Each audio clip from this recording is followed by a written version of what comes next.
Buenas tardes compañeros y tutora, mi nombre es Sandra Patricia González Castillo, soy estudiante del programa de Ingeniería Ambiental y les vengo a hablar sobre la fase 2, caracterización de residuos sólidos y construcción del compostador casero. Inicialmente se hizo un diagnóstico de la vivienda, la caracterización de los residuos y la construcción de este compostador se realizó en un apartamento de 12 metros de fondo por 6 metros de ancho. Se va a beneficiar una población de 2 personas, las cuales van a ser pues los que realizarán este proyecto en el transcurso de una semana. El inicio de la recolección se realizará desde el 18 de septiembre hasta el 28 de septiembre. Aquí podemos ver el dibujito de la vivienda donde actualmente vivo.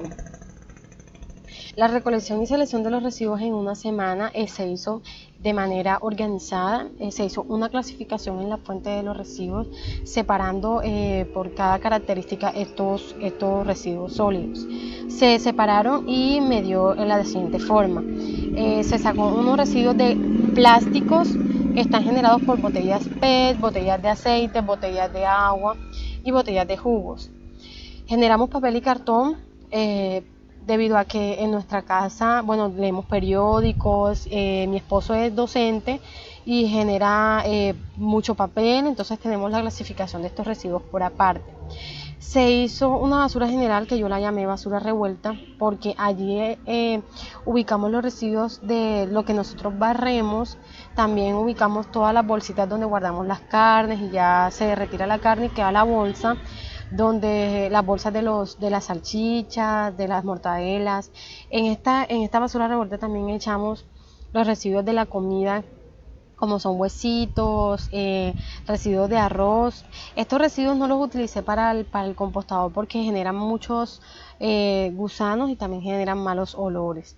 Y los residuos orgánicos, que estos sí van a ser los utilizados en el compostador, están conformados por frutas y verduras únicamente. La tabla número 1, composición de los residuos sólidos. Bueno, los residuos están compuestos, como dije anteriormente, por unos residuos orgánicos que yo solamente escogí los de frutas y verduras, generamos 2 kilogramos, papel y cartón generamos 1 kilogramo, plástico generamos 1.5 kilogramos, no generamos vidrios, no generamos residuos peligrosos. Como les dije, clasifiqué una basura revuelta donde echamos los restos de comida, de huesos, lo que barremos, los empaques de las carnes. De eso generamos 1 kilogramo para un total o una sumatoria de 5.5 kilogramos.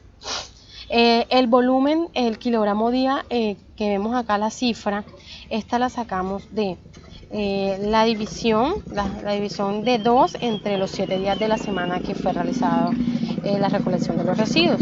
Nos dieron estos resultados. Y el porcentaje lo sacamos de la multiplicación de 2 por el 100% sobre la sumatoria. Es decir, peso húmedo por 100% sobre la sumatoria del peso húmedo. Nos dio el porcentaje de cada residuo para un total de 99.9% de residuos totales. Entonces tenemos aquí cada componente que se utilizó en la tabla. En la tabla número 2, porcentajes de humedad. Entonces, igual tenemos el peso húmedo, que son el peso inicial de cada residuo. Tenemos el peso 2, que fue cuando yo coloqué este residuo que está acá, este residuo que está acá, los expusimos al sol por 4 días y eso nos redujo el peso inicial del residuo. Entonces, pesándolo nuevamente, obtuvimos que de 2 kilos bajó a 1.5 y así sucesivamente. El porcentaje de humedad lo sacamos de la diferencia del peso 1 menos el peso 2, ¿verdad? Sobre la sumatoria total del peso 1.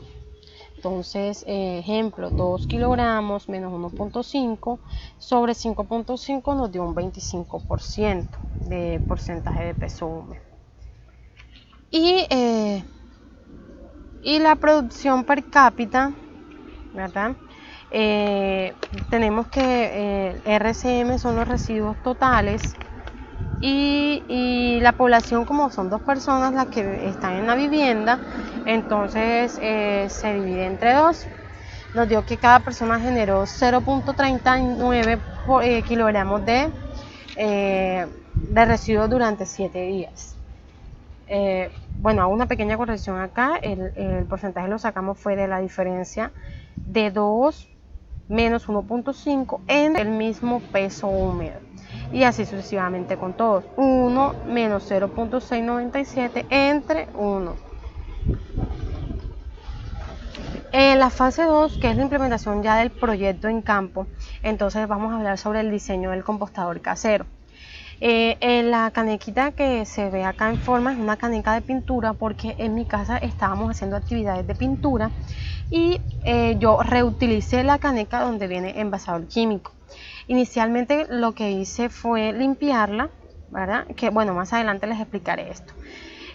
Aquí vemos el dibujito de la caneca, cómo me va a quedar. Tiene 30 centímetros de ancho por 39 de largo.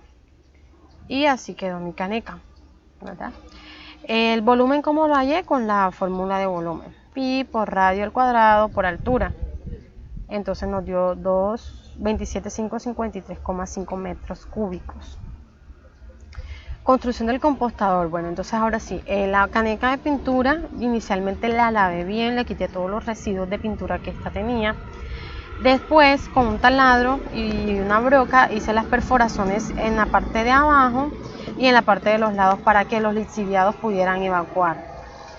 Le coloqué el mensaje alusivo al medio ambiente y le coloqué mi ficha donde tiene todos mis datos. Los datos iniciales, bueno, la materia orgánica que se va a utilizar para esto son hojas secas, porque enfrente de mi casa hay unos árboles. La materia orgánica como tal, que está compuesta por frutas, por residuos de frutas y verduras, una capa de tierra y se le echa un poco de agua. Entonces aquí tenemos los datos iniciales.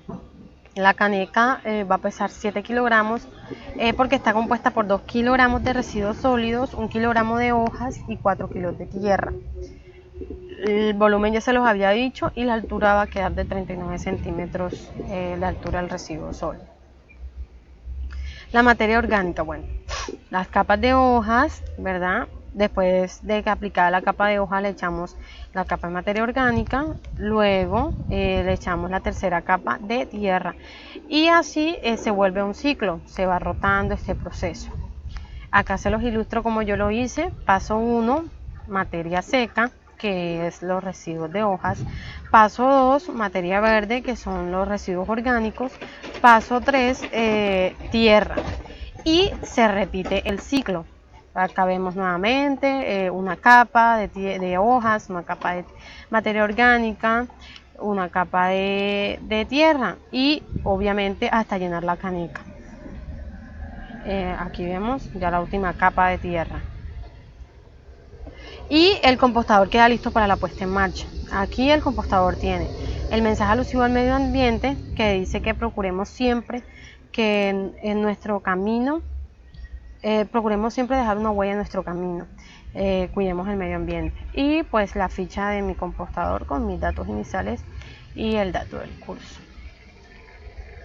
La fase 3 pues ya consta de una revisión permanente del compostador para mirar cómo va evolucionando, y nos basamos, este trabajo me basé en unas bibliografías para tener un poquito más de conocimiento acerca del proceso de compostaje. Muchísimas gracias, compañeros y tutora. Feliz tarde.